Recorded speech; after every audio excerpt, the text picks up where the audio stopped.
فصل.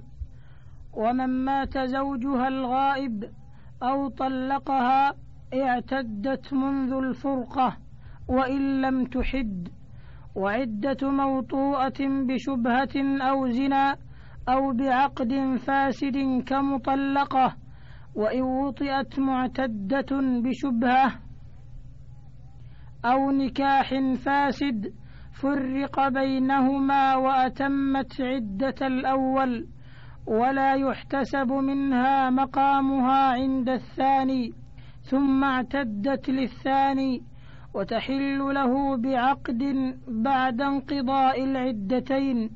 وإن تزوجت في عدتها لم تنقطع حتى يدخل بها، فإذا فارقها بنت على عدتها من الأول ثم استأنفت العدة من الثاني.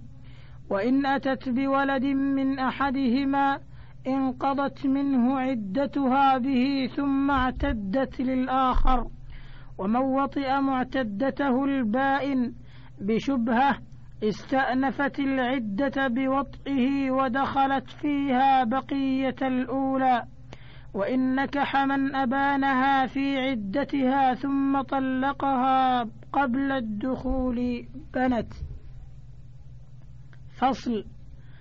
يلزم الإحداد مدة العدة كل متوفى زوجها عنها في نكاح صحيح ولو ذمية أو أمة غير مكلفة، ويباح لبائن من حي، ولا يجب على رجعية وموطوءة بشبهة أو زنا أو في نكاح فاسد أو باطل أو ملك يمين. والإحداد اجتناب ما يدعو إلى جماعها أو يرغب في النظر إليها من الزينة والطيب والتحسين والحناء وما صبغ للزينة وحلي وكحل أسود، لا توتيا ونحوها ولا نقاب، وأبيض ولو كان حسنا.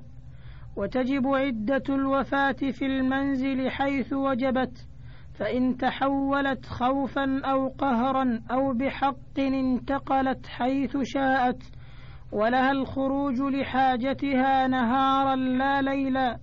وإن تركت الإحداد أثمت وتمت عدتها بمضي زمانها. باب الاستبراء. من ملك أمة يوطأ مثلها من صغير وذكر وضدهما حرم عليه وطئها ومقدماته قبل استبرائها، واستبراء الحامل بوضعها ومن تحيض بحيضة، والآيسة والصغيرة بمضي شهر. كتاب الرضاع. يحرم من الرضاع ما يحرم من النسب، والمحرم 5 رضعات في الحولين، والسعوط والوجور ولبن الميتة والموطوءة بشبهة أو بعقد فاسد أو باطل أو زنا محرم، وعكسه البهيمة وغير حبلى ولا موطوءة. فمتى أرضعت امرأة طفلا صار ولدها في النكاح والنظر والخلوة والمحرمية، وولد من نسب لبنها إليه بحمل أو وطء، ومحارمه محارمه ومحارمها محارمه دون أبويه وأصولهما وفروعهما. فتباح المرضعة لأبي المرتضع وأخيه من النسب، وأمه وأخته من النسب لأبيه وأخيه. ومن حرمت عليه بنتها فأرضعت طفلة حرمتها عليه وفسخت نكاحها منه إن كانت زوجته. وكل امرأة أفسدت نكاح نفسها برضاع قبل الدخول فلا مهر لها. وكذا إن كانت طفلة فدبت فرضعت من نائمة، وبعد الدخول فمهرها بحاله. وإن أفسده غيرها فلها على الزوج نصف المسمى قبله وجميعه بعده. ويرجع الزوج به على المفسد. ومن قال لزوجته أنت أختي لرضاع بطل النكاح، فإن كان قبل الدخول وصدقت فلا مهر، وإن أكذبته فلها نصفه ويجب كله بعده، وإن قالت هي ذلك وأكذبها فهي زوجته حكما. وإذا شك في الرضاع أو كماله أو شكت المرضعة ولا بينة فلا تحريم. كتاب النفقات.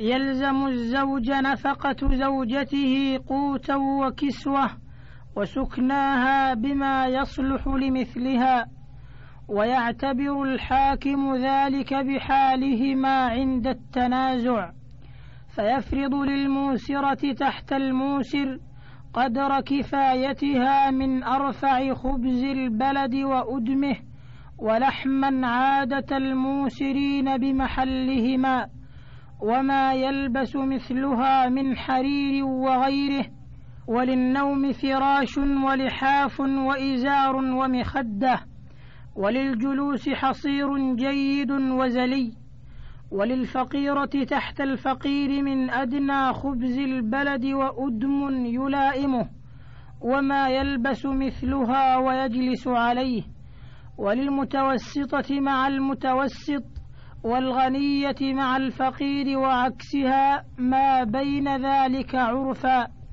وعليه مؤونة نظافة زوجته دون خادمها لا دواء، وأجرة طبيب. فصل. ونفقة المطلقة الرجعية وكسوتها وسكناها كالزوجة ولا قسم لها، والبائن بفسخ أو طلاق لها ذلك إن كانت حاملا، والنفقة للحمل لا لها من أجله، ومن حبست ولو ظلما أو نشزت أو تطوعت بلا إذنه بصوم أو حج، أو أحرمت بنذر حج أو صوم، أو صامت عن كفارة أو قضاء رمضان مع سعة وقته، أو سافرت لحاجتها ولو بإذنه سقطت، ولا نفقة ولا سكنى لمتوفى عنها، ولها أخذ نفقة كل يوم من أوله لا قيمتها، ولا عليها أخذها، فإن اتفقا عليه أو على تأخيرها أو تعجيلها مدة طويلة أو قليلة جاز. ولها الكسوة في كل عام مرة في أوله، وإذا غاب ولم ينفق لزمته نفقة ما مضى، وإن أنفقت في غيبته من ماله فبان ميتا غرمها الوارث ما أنفقته بعد موته. فصل. ومن تسلم زوجته أو بذلت نفسها ومثلها يوطأ وجبت نفقتها ولو مع صغر زوج ومرضه وجبه وعنته، ولها منع نفسها حتى تقبض صداقها الحال، فإن سلمت نفسها طوعا ثم أرادت المنع لم تملك. وإذا أعسر بنفقة القوت أو الكسوة أو ببعضهما أو المسكن فلها فسخ النكاح، فإن غاب ولم يدع لها نفقة وتعذر أخذها من ماله واستدانتها عليه فلها الفسخ بإذن الحاكم. باب نفقة الأقارب والمماليك. تجب أو تتمتها لأبويه وإن علوا، ولولده وإن سفل، حتى ذوي الأرحام منهم حجبه معسر أو لا، وكل من يرثه بفرض أو تعصيب لا برحم سوى عمودي نسبه، سواء ورثه آخر كالأخ أو لا، كعمة وعتيق بمعروف مع فقر من تجب له، وعجزه عن تكسب إذا فضل عن قوت نفسه وزوجته ورقيقه يومه وليلته، وكسوة وسكنى من حاصل أو متحصل، لا من رأس مال وثمن ملك وآلة صنعة. ومن له وارث غير أب فنفقته عليهم على قدر إرثهم، فعلى الأم الثلث، والثلثان على الجد، وعلى الجدة السدس، والباقي على الأخ. والأب ينفرد بنفقة ولده. ومن له ابن فقير وأخ موسر فلا نفقة له عليهما. ومن أمه فقيرة وجدته موسرة فنفقته على الجدة. ومن عليه نفقة زيد فعليه نفقة زوجته كظئر لحولين. ولا نفقة مع اختلاف دين إلا بالولاء. وعلى الأب أن يسترضع لولده ويؤدي الأجرة، ولا يمنع أمه إرضاعه، ولا يلزمها إلا لضرورة كخوف تلفه، ولها طلب أجرة المثل ولو أرضعه غيرها مجانا، بائنا كانت أو تحته. وإن تزوجت آخر فله منعها من إرضاع ولد الأول ما لم يضطر إليها. فصل. وعليه نفقة رقيقه طعاما وكسوة وسكنا، وألا يكلفه مشقا كثيرا، واتفقا على المخارجة جاز، ويريحه وقت القائلة والنوم والصلاة، ويركبه في السفر عقبه. وإن طلب نكاحا زوجه أو باعه، وإن طلبته أمة وطئها أو زوجها أو باعها. فصل. وعليه علف بهائمه وسقيها وما يصلحها، ولا يحملها ما تعجز عنه، ولا يحلب من لبنها ما يضر ولدها. فإن عجز عن نفقتها أجبر على بيعها أو إجارتها أو ذبحها إن أكلت. باب الحضانة. تجب لحفظ صغير ومعتوه ومجنون، والأحق بها ثم أمهاتها القربى فالقربى، ثم أب، ثم أمهاته كذلك، ثم جد، ثم أمهاته كذلك، ثم أخت لأبوين، ثم لأم، ثم لأب، ثم خالة لأبوين، ثم لأم، ثم لأب، ثم عمات كذلك، ثم خالات أمه، ثم خالات أبيه، ثم عمات أبيه، ثم عمات إخوته وأخواته، ثم بنات أعمامه وعماته، ثم بنات أعمام أبيه وبنات عمات أبيه، ثم لباقي العصبة الأقرب فالأقرب، فإن كان أنثى فمن محارمها، ثم لذوي أرحامه، ثم لحاكم. وإن امتنع من له الحضانة أو كان غير أهل انتقلت إلى من بعده. ولا حضانة لمن فيه رق، ولا لفاسق، ولا لكافر، ولا لمزوجة بأجنبي من محضون من حين عقد، فإن زال المانع رجع إلى حقه. وإن أراد أحد أبويه سفرا طويلا إلى بلد بعيد ليسكنه وهو وطريقه آمنان فحضانته لأبيه، وإن بعد السفر لحاجة أو قرب لها أو للسكنى فلأمه. فصل. وإذا بلغ الغلام 7 سنين عاقلا خير بين أبويه، فكان مع من اختار منهما، ولا يقر بيد من لا يصونه ويصلحه. وأبو الأنثى أحق بها بعد 7، ويكون الذكر بعد رشده حيث شاء، والأنثى عند أبيها حتى يتسلمها زوجها. كتاب الجنايات. وهي عمد يختص القود به بشروط القصد، وشبه عمد وخطأ.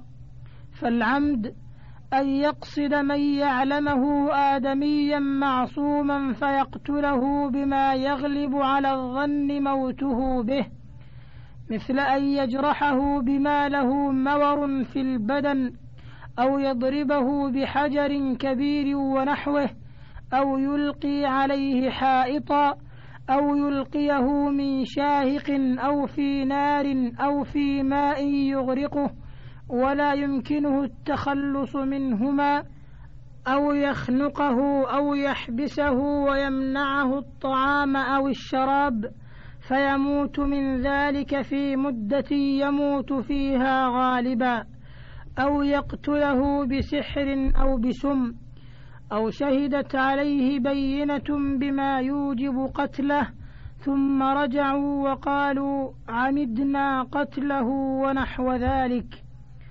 وشبه العمد أن يقصد جناية لا تقتل غالبا ولم يجرحه بها، كمن ضربه في غير مقتل بسوط أو عصا صغيرة أو لكزه ونحوه. والخطأ أن يفعل ما له فعله، مثل أن يرمي صيدا أو غرضا أو شخصا فيصيب آدميا لم يقصده، وعمد الصبي والمجنون. فصل. تقتل الجماعة بالواحد، وإن سقط القود أدوا دية واحدة. ومن أكره مكلفا على قتل مكافئه فقتله فالقتل أو الدية عليهما. وإن أمر بالقتل غير مكلف أو مكلفا يجهل تحريمه، أو أمر به السلطان ظلما من لا يعرف ظلمه فيه فقتل، فالقود أو الدية على الآمر. وإن قتل المأمور المكلف عالما بتحريم القتل فالضمان عليه دون الآمر.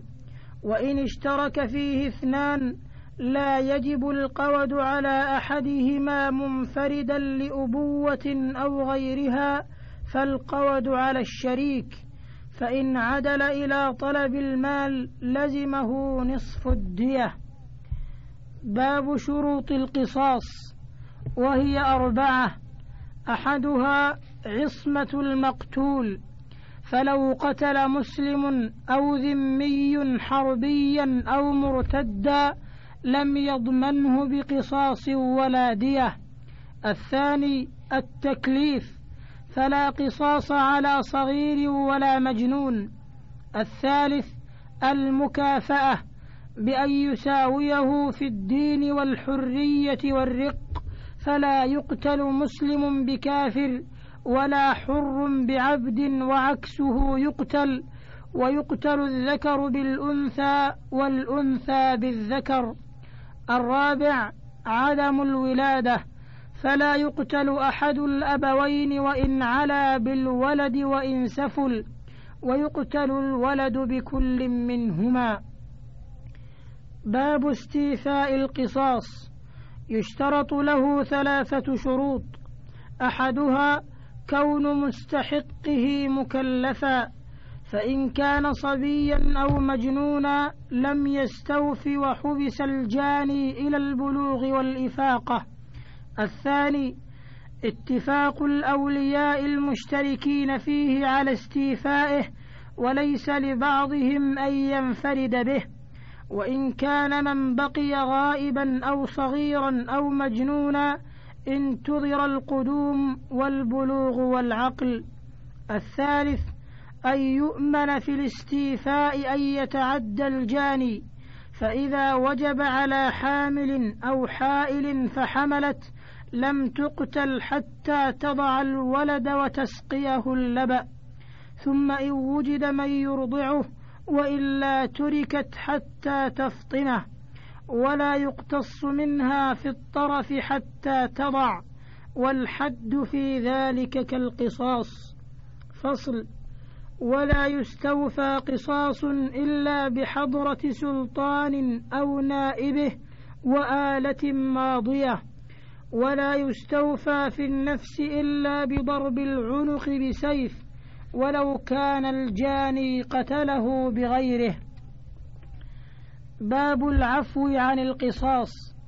يجب بالعمد القود أو الدية، فيخير الولي بينهما، وعفوه مجانا أفضل، فإن اختار القود أو عفى عن الدية فقط فله أخذها والصلح على أكثر منها، وإن اختارها أو عفى مطلقا أو هلك الجاني فليس له غيرها.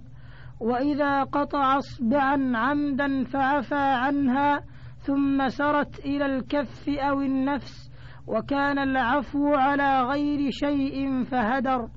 وإن كان العفو على مال فله تمام الدية. وإن وكل من يقتص ثم عفا فاقتص وكيله ولم يعلم فلا شيء عليهما. وإن وجب لرقيق قود أو تعزير قذف فطلبه وإسقاطه إليه، فإن مات فلسيده. باب ما يوجب القصاص فيما دون النفس. من أقيد بأحد في النفس أقيد به في الطرف والجراح، ومن لا فلا. ولا يجب إلا بما يوجب القود في النفس، وهو نوعان: أحدهما في الطرف، فتؤخذ العين والأنف والأذن والسن والجفن والشفة واليد والرجل والإصبع والكف والمرفق والذكر والخصية والإلية والشفر، كل واحد من ذلك بمثله.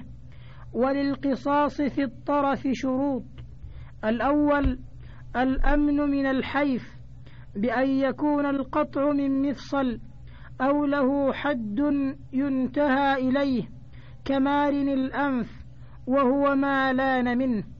الثاني المماثلة في الاسم والموضع، فلا تؤخذ يمين بيسار ولا يسار بيمين ولا خنصر ببنصر ولا أصلي بزائد ولا عكسه، ولو تراضيا لم يجز. الثالث استواؤهما في الصحة والكمال، فلا تؤخذ صحيحة بشلاء ولا كاملة الأصابع بناقصة ولا عين صحيحة بقائمة، ويؤخذ عكسه ولا أرش. فصل. النوع الثاني الجراح، فيقتص في كل جرح ينتهي إلى عظم كالموضحة، وجرح العضد والساق والفخذ والقدم، ولا يقتص في غير ذلك من الشجاج والجروح غير كسر سن، إلا أن يكون أعظم من الموضحة كالهاشمة والمنقلة والمأمومة، فله أن يقتص موضحة، وله أرش الزائد. وإذا قطع جماعة طرفا أو جرحوا جرحا يوجب القود فعليهم القود.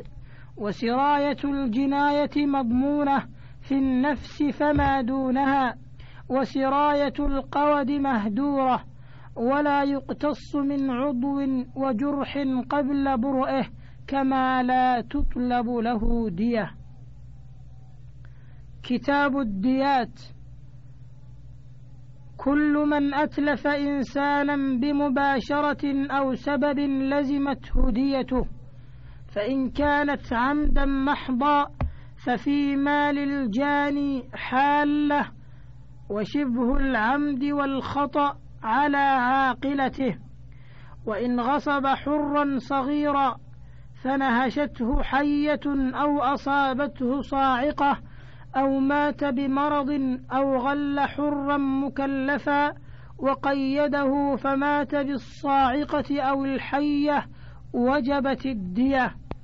فصل. وإذا أدب رجل ولده أو سلطان رعيته أو معلم صبيه ولم يسرف لم يضمن ما تلف به، ولو كان التأديب لحامل فأسقطت جنينا ضمنه المؤدب.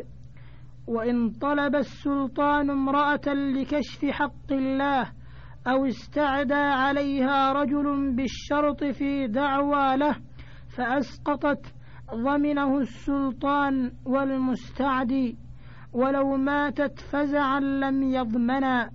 ومن أمر شخصا مكلفا أن ينزل بئرا أو يصعد شجرة فهلك به لم يضمنه، ولو أن الآمر سلطان، كما لو استأجره سلطان أو غيره. باب مقادير ديات النفس.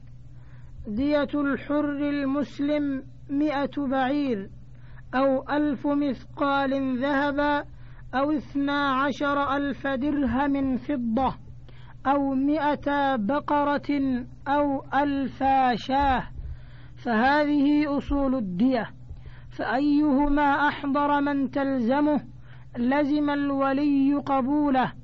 ففي قتل العمد وشبهه 25 بنت مخاض، 25 بنت لبون، 25 حقة، 25 جذعة. وفي الخطأ تجب أخماسا 80 من 4 المذكورة، 20 من بنت مخاض، ولا تعتبر القيمة في ذلك بل السلامة. ودية الكتابي نصف دية المسلم. ودية المجوسي والوثني 800 درهم، ونساؤهم على النصف كالمسلمين. ودية قن قيمته. وفي جراحه ما نقصه بعد البرء. ويجب في الجنين ذكرا كان أم أنثى 10 دية أمه غرة، و10 قيمتها إن كان مملوكا.